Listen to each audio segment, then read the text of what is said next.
Hello, good morning, and just like that, it's summertime. We went from temperatures 10 degrees below normal last week to temperatures 10 degrees above normal expected this week. Looking for highs around 90 degrees. So I'll be spending part of my day today dragging water to the new flowers along our flagpole area. Thank you, Jean and Marie. To our watermelon patch, thank you, Brother Kent. And trying to keep everything alive this week. Good chance of rain latter part of the week, and we'll see if that forecast holds true. Our Bible reading yesterday was in Leviticus 25. I don't always comment on the Sunday text, but there's something worthwhile in there. And then our Bible reading for today is Leviticus 26. So I want to comment just a little bit out of both of those.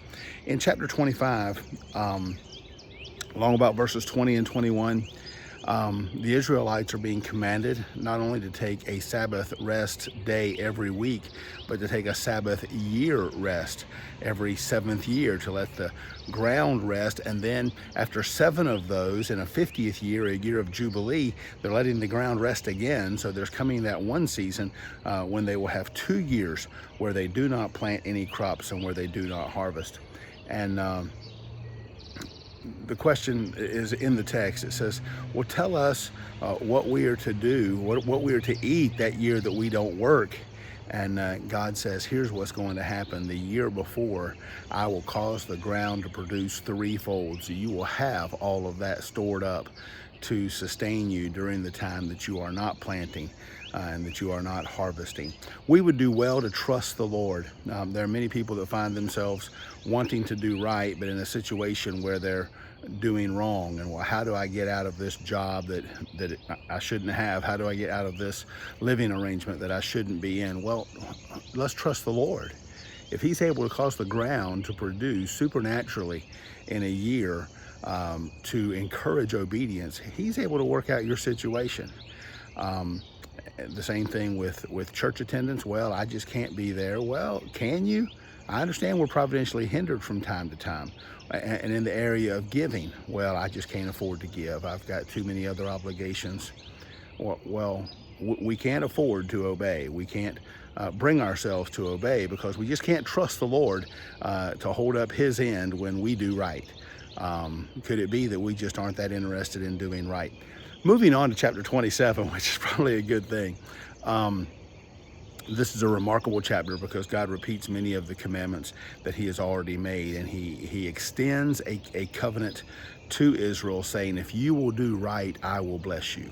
I will keep you at peace with your neighbors. I will protect you, sustain you, give you good health, meet all your needs. But if you do wrong, if you do not follow these commandments, if you do not do what I'm commanding you to do, He said, your ground will be overrun by other. He said, if you don't honor the Sabbath of the land, He said, I will force you to take a rest for the land because I'll move you out of the land. And the land will rest when you're not in it. When you're not plowing, when you're not sowing, when you're not reaping, that'll be a year the land will rest. And we'll catch up on all these rests that you did not take. This is supernaturally one of the earliest prophecies that I find in the scripture, aside from many pieces of the Abrahamic covenant. But one of the earliest prophecies because some 700 years later, God sends Assyrian invaders to disperse Israel out of their land, as prophesied here in Leviticus 26.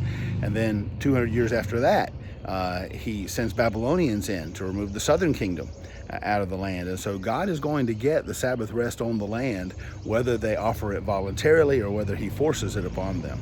So just a couple neat things in 2 of the final 3 chapters of Leviticus. We'll read chapter 27 tomorrow. I haven't done that yet, but I'll hopefully read through that and have something to comment, and then we'll be in Numbers on Wednesday. So very, very excited about walking this journey with you, and God's blessed us already on the way, and I hope you have a good week for His glory. Take care, and God bless.